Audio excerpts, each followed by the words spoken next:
Hello and happy Easter to everyone from the Basilica here. My name is Father Hathaway, Rector of the Basilica of Saint Mary in beautiful Old Town Alexandria, which is all coming back to life with the beautiful nature this time of year. And certainly in the church, we're also celebrating, of course, the joyful resurrection of our Lord. During Lent, we've had a time of fasting, perhaps giving up some of our favorite foods, and now it's time to celebrate. I have some very simple recipes for you that all have an Easter theme: appetizer, entree, and dessert. These are fun for the whole family and certainly are child-friendly. We begin with a deviled egg as an appetizer with a twist. It's a deviled egg in the shape of a chick. So if you wonder what comes first, the chicken or the egg, in this recipe, it's the egg. And from the deviled egg, then, you'll see the beautiful form of a chick. Remember, Easter eggs are a symbol of the resurrection, because just as the eggshell seems as if there's no life there, but there's a hidden life of the chick that breaks through the egg. The same way Christ, who people thought was dead within the tomb, breaks forth from the tomb on Easter morn. So we see in the Easter egg a great sign of life that we're celebrating this time of year, eternal life.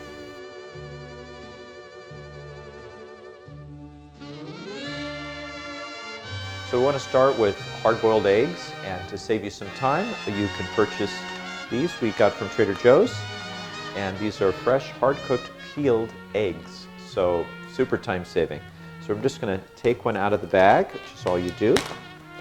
Of course, you can make these at home by just following a recipe for hard-boiled eggs. And then we're just going to slice off the top quarter of the egg. And you may not see the yolk, as I didn't here, but we're just going to break right through that because we're almost there with our spoon. And we're going to keep the white apart. And then we've got our beautiful hard-boiled yolk in here. I'm just going to take that out. Okay, and of course you can see our beautiful yellow egg yolks there. And now I like to add some mustard. Again, you can follow a recipe for a filling. I like to use, this is some curry seasoning. So I'm going to use our spoon here and put it in here. And then we're going to add, put a little bit more in there. I like to be generous with the seasoning. And then we're going to have a little bit of mustard. I'm using, this is whole grain mustard. I think gives a nice flavor, but you can also use your standard yellow mustard. The kids prefer that. And then we're going to use a little bit of mayonnaise. This is the famous Duke's brand of mayonnaise. And now that we have all of our ingredients in our dish, and again, you create the taste sensation that you want for your family, we're just going to mix it up so we have a smooth consistency and to replace into our eggs.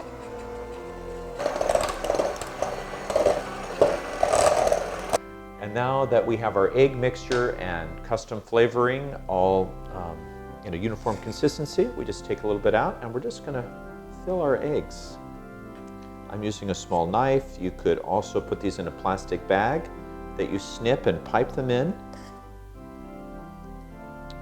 When we put the cap on, we want to see what will become sort of the face of our chick. So I've got a little overflow there. I'm going to put the lid back on, like that. So there's our little sort of a hat. Now we're going to put the eyes on, and what I'm using are chopped olives, and I'm just going to take a small chopped olive for one eye, and another small chopped olive for the other eye. And then I'm using for the beak carrot. So just kind of chop this up and you put a nice triangular piece. There we have our chicken breaking through the egg, and what a wonderful Easter reminder, and of course delicious to eat. You can display it as I'm doing here on a bed of cabbage, and we'll make a few more so that our egg has some brothers and sisters.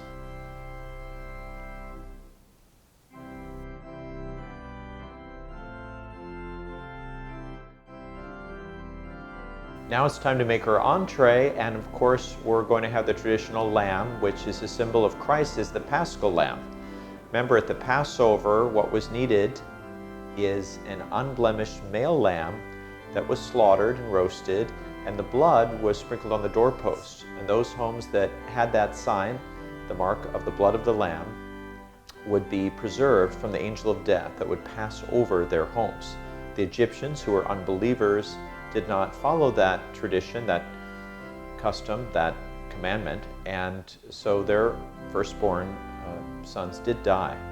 And because of that, they not only allowed the Jewish people to leave, they encouraged them to leave and made their way on then to the Promised Land through the waters of the Red Sea. For us, it's a symbol at Easter time that through the blood of the Lamb of God, Jesus Christ, we are set free from slavery to sin and death, and through the waters of baptism can make our way to the Promised Land of heaven. The hardest part of this dish is getting the lamb out of the package. We're using Frenched lamb rack. By buying them already Frenched, again, a wonderful time saver. We're just going to separate them.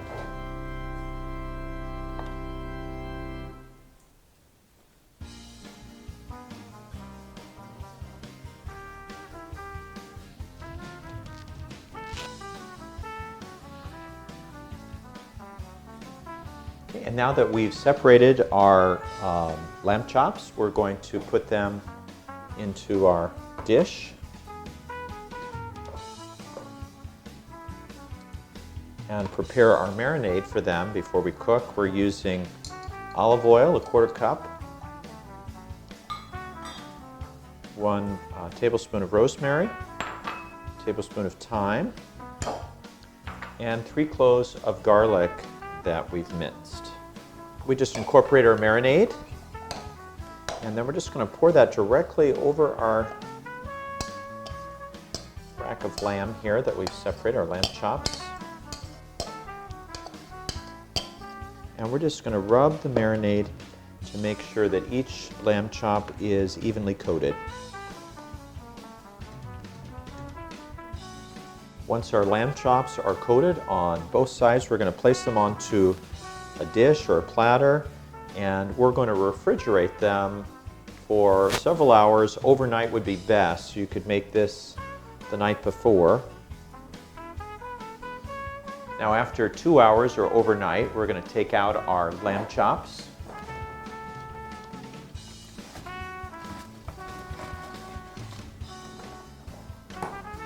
And these should be very flavorful. We're going to sear them on medium-high heat for till they're browned on both sides.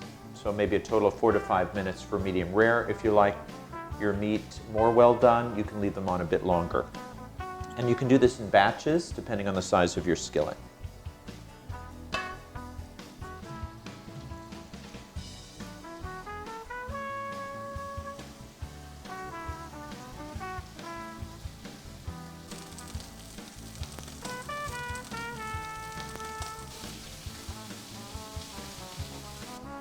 Now you could squeeze a little bit of lemon on top and you could serve them immediately, and there's your wonderful entree.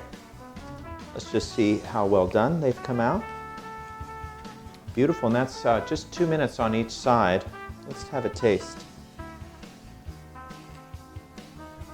Nice medium rare.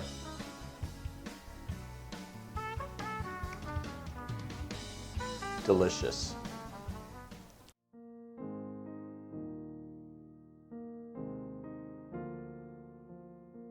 And now it's time to make dessert. And of course, sweets are a traditional way to celebrate, since during Lent, many people give up sweets or make other sacrifices in order to unite ourselves more closely with our Lord's sacrifice of himself on the cross. Now we want to celebrate the resurrection of Jesus, because it's not only a joyful event for him, but for all of us who are baptized into his body. We know the body of Christ is one. Christ is the head. He rose from the dead. Those who are members of his body through baptism share a claim in that resurrection. The head rises, and so does the body. If we cling to his body on earth, which is the church, we always want to stay united to Christ as he's present to us in his church. which is the body of Christ extended in space and time. So for our celebration of dessert, we're making little bird's nests, which again remind us the egg, a sign of fertility and new life. So we begin, it's a very simple recipe. We're using 5 cups of chow mein noodles. Now the chow mein noodles will become the twigs of our nest, and we're going to coat that so they stick together and also taste amazing with peanut butter. We're using peanut butter and also chocolate. Who doesn't love peanut butter and chocolate? Then once our chocolate peanut butter mixture is incorporated and all the chocolate is melted, it just takes a minute or two. And I'm using, don't want the heat too high, but we do want the chocolate to melt. We're just going to pour that over our noodles. Everything should have a wonderful chocolatey peanut coating. Now that all of our egg noodles have been coated, again, these are the twigs for our nest. We're going to use 2 tablespoons or so. You can make the nest as large as you'd like. And what I have is a prepared cookie sheet with wax paper so that as these nests harden in the refrigerator, they won't stick. So we're just going to, first I'll get my 2 tablespoons onto the tray. Okay, without dripping. And then you can kind of work this into a nest shape. And then we're going to pop those in the refrigerator. In about an hour, they would be hard enough, I think, to take out. But if you have all day, you can leave them in there a little bit longer. And while they're hardening, you can make your display. So we've used a little coconut as the base there with our chicks, and that'll be a wonderful treat for your guests.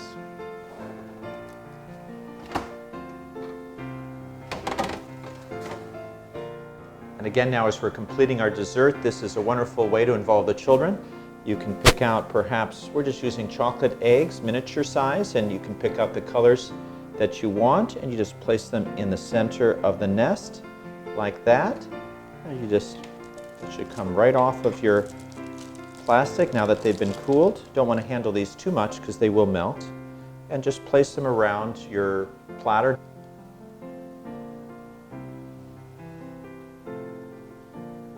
On behalf of myself and Father David and Father Nicholas, Father Noah, all of our staff, a wonderful and joyful Easter to all of you. I hope you enjoy your Easter dinner and also the entire Easter season. As you remember, we have an octave of Easter, so the whole week after Easter is a time for joy and celebration and feasting, and then a whole season until Pentecost. So may God's blessing be upon you. May Jesus draw you close to his Sacred Heart, protect you, defend you, and allow you to receive his love.